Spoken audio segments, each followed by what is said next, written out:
All right. Hope everyone is having a good weekend. I'm going to do a quick market update. We're going to cover a lot of things today. All the indices, the dollar, Bitcoin, ETH, and kind of see what has developed. It was a heck of a day yesterday for sure. But let's start off looking at the high time frame on the Nasdaq.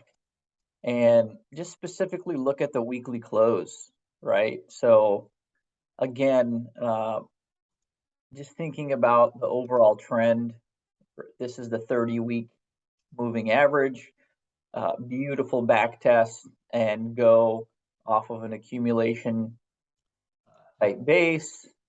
If we look at that structure, I mean, it's just textbook, right? A textbook accumulation base that was formed, and then downtrend is very clearly defined, uptrend is very clearly defined. And if we look at this weekly close specifically, let's dial into it, right? Let's dial right into where exactly we closed. And we can see that we closed above a key level, okay? A key level going all the way back to January of 2021. If there was an opportunity to change the trend, it would have been here, in my opinion, right? You've got, even if we drop this down a little bit, right, to here, that's probably more indicative, right? We've got one rejection, two rejections, rejection, and pops through. So could we get a back test? Absolutely. But I'm not looking for any type of major correction until we get closer to all-time highs. Everyone thinks it's, time to go all in, and wouldn't surprise me to get some type of back test at that point before resumption of the trend towards all-time high and beyond very quickly. Still remains my base case. Let's look at the dollar. And again, the dollar to me is much more indicative of looking at risk cycles than anything, okay? And again, the 30-week is still up, right? And the 30-week to me is very indicative of trends. You've got a clear downtrend, you've got a clear downtrend, you've got a stage one base, you've got a flip of this, back test, and then a clear uptrend into a parabolic blow off top in the dollar, corrective, rejection, and now into a triangle type correction. I posted this a few weeks ago. I thought this was a bearish triangle type correction that was going to either retest and form E, or actually E was in, which it appears to be so. And this level I had marked as the top of this big channel, right? This range that goes back to 2017. And why is this important to me? Well, Bitcoin, Nasdaq, risk assets, in my mind, are more correlated to global liquidity in regards to currencies and the dollar's positioning amongst other global currencies. And what kind of gives us a little bit more insight to that? Well, let's look at the last correction in the dollar after it breached the 30-week, a corrective move. I like to throw up the cloud because that really shows us a lot, right? Breaches the cloud, back tests, unable to recapture the trend, and resumption down. Same situation we saw here in summer of 2020, corrective action, resumption of trend down. Same situation we saw here, although it was a much more complex type correction. Now, I think this may be, and you don't see them very often, but some type of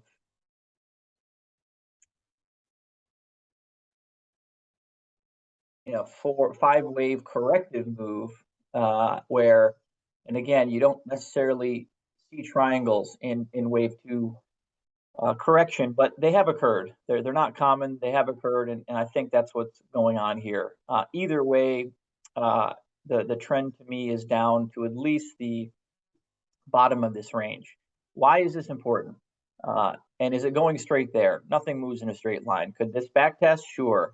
And resume. Could it continue to fall? Sure. I'm not here to figure out what's going to happen on the low time frame. I'm here to look at the overall trends. Well, at these similar corrective stages in the last two cycles, we saw Bitcoin do a 10x. We saw Bitcoin from the same point in these cycles do a 7x. And so is it unreasonable to assume that Bitcoin would do maybe a 4 to 6x? I don't think so. I don't think so, and that is my base case. So now let's move over to Bitcoin. And again, on a weekly time frame, the structure to me is just massively bullish, right? We've got, again, if we're looking at this objectively, this to me is just a textbook accumulation range, right? You've got accumulation, you got a deviation spring type of movement down here with the FTX debacle, and then you're back in the range, you recapture the 30-week, you're off, you back test, and now resumption of trend. To me, this is pretty clear. Could I be wrong? Absolutely, but I am not. I am well positioned to take full advantage of what I feel like is the final impulse of this cycle, which I think is going to be looked back in history as defined as first impulse, second impulse, third impulse, or excuse me, I'll back that up. First impulse correction, A, B, C correction. Third impulse flat correction, A, B, C, and then final fifth wave impulse into new all-time high, which I'm targeting an average of around 165,000 prior to the end of the year. I think it comes even sooner than that. And what else gives us hints to this move? Well, let's move over to MicroStrategy. Why MicroStrategy? Why is this chart? Why do you see me posting this a lot? Well, right now, institutions don't have many options that can't custody or purchase Bitcoin. And so their options are very limited. And right now, MicroStrategy owns, I think, 0.76 or 0.79 of all the circulating supply of Bitcoin, almost every one out of every 100, right? So to me, it's a proxy ETF right now, and it takes out the short-term trading that brings volatility to such a liquid 24/7 market like Bitcoin. The people on Friday that bought when Bitcoin was down 4%, MicroStrategy was down less than 1%. They don't care what's going to happen Monday. They don't care what is happening over the weekend. These are larger players that want exposure and are trying to get exposure. Okay. And what has MicroStrategy done is we're all trying to figure out, is Bitcoin going to break out? Well, MicroStrategy is 34%, 33% above its April high. It's breaking out. Okay. It's breaking out. Why else? Why else should we lend this this proxy some credibility? Well, it reached its all-time high blow off in the first in Bitcoin's third impulse 8 weeks before Bitcoin did, and then when Bitcoin hit a new all-time high, MicroStrategy didn't.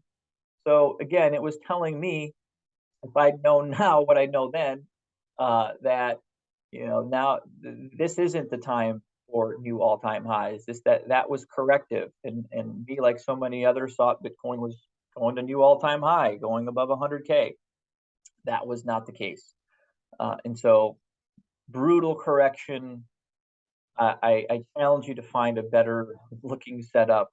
Not to say that you can't get a little correction on the way to these all-time high projections that I have, but to me, this is a clear uptrend. And how quickly things can move, right? How quickly they can move. Let's take a look at a couple other important metrics on the weekly time frame for something like MicroStrategy, right? So looking at its weekly RSI relative strength, we're above 70. We're into overbought, which is a sign of strength. Okay, what what did it look like during its final impulse in 2020, 2021? That made a move from 190 to 1,200, $1,300 within 3 months. So these things can move very fast. And I think, again, the market is very much offsides in terms of expectations for what's to come. So I'm even more bullish on, obviously, as you can see, what's to come, more so than even what happened during the wave 3 impulse. All right, let's keep it rolling and take a look at let's take a look at ETH. ETH to me on a weekly time frame is also, telling us a lot, right? RSI, we're doing a little head and shoulders down here on the weekly, breached the moving average. Plenty of room to run, right? Plenty of room to run. I think this move is just getting started. Let's take a look at, kind of zooming out. 30 week is in here again. I'm a big fan of the 30 week. If any of you have read Stan Weinstein's book on stages in markets, they're very indicative of where you are in the overall trend. And I mean, look at how many points of confluence we have here in terms of, you've got a blow off top and a head and shoulders back here, major correction, double bottom action, Adam and Eve type of action, a little deviation, and then you break out of this accumulation range, you're back testing it, and then it's gone. And I just did a fractal overlay here. Again, fractals are nothing I would use to trade, but if you're a spot holder and you're a long-term investor, it just shows you, in my mind, what's possible, right? What's possible. And so what do we have here? We've got the same type of head and shoulders. We've got a clearly defined floor, breach, accumulation, double bottom, Adam and Eve, out of it, back test. Again, I mean, how many clues are we going to get? How many clues are we going to get? Back test, and now I see this uptrend resuming fast. And again, I wouldn't be surprised to see ETH way higher, way higher. Again, this isn't financial advice. I'm not a financial advisor. These are just my ideas on market direction. To take that for what it's worth. All right, a couple more quick names. I know I get a lot of requests for Coin and Mara. Let's just take a look at Coinbase. This is really intriguing to me because with all the institutions filing for their ETF, utilizing Coinbase as their custodian, the opportunity for capturing fees there is beyond what I probably even understand, right? And so, if we're entering the final stage of this bull market, then look at this. We got a massive accumulation range. Let's throw up volume on this, because volume can tell us, right, when we're leaving accumulation. This is telling me we're leaving accumulation, but I want to see some volume from that. And I would expect to see volume at least as high as it's been, if not higher than it's been. So let's just take a look. Oh, look at that. What a shock. More volume in this last week than Coinbase has ever seen. Okay, there's another point of confluence, right?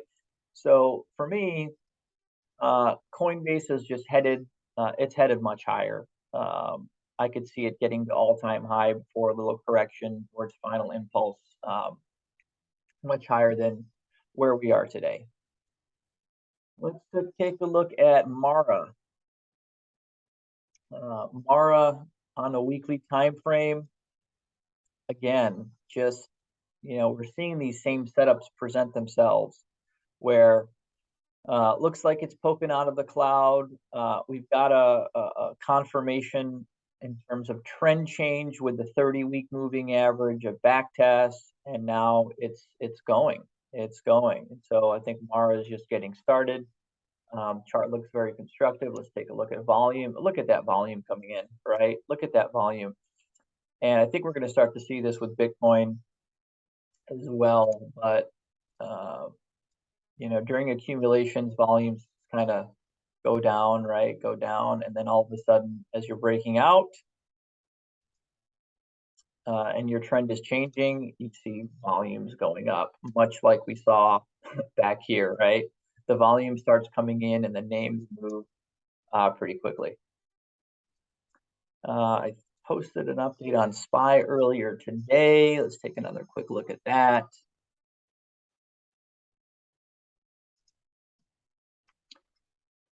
And SPY continues to look constructive to me, right? We are in a clear uptrend. The trend has changed. That isn't in question for me. The question is the path. And again, if I'm just trying to figure out and get some clues on path, where did we close the weekly? We closed again above all of these weeks going back to January 2020. So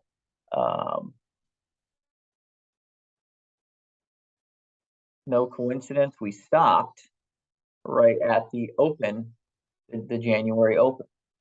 So again, that tells me surely is a possibility to kind of back test this region, right? There's a lot getting above this region to me is very telling, right? We've had wick. Back test is surely possible, but I still think this final move of the third big move is on its way. And then once we get towards all-time highs, that's when I see the real first major correction since our R2. And that wouldn't shock me to take us back to this region prior to a 5 over 55, 550, 600, 650, no idea.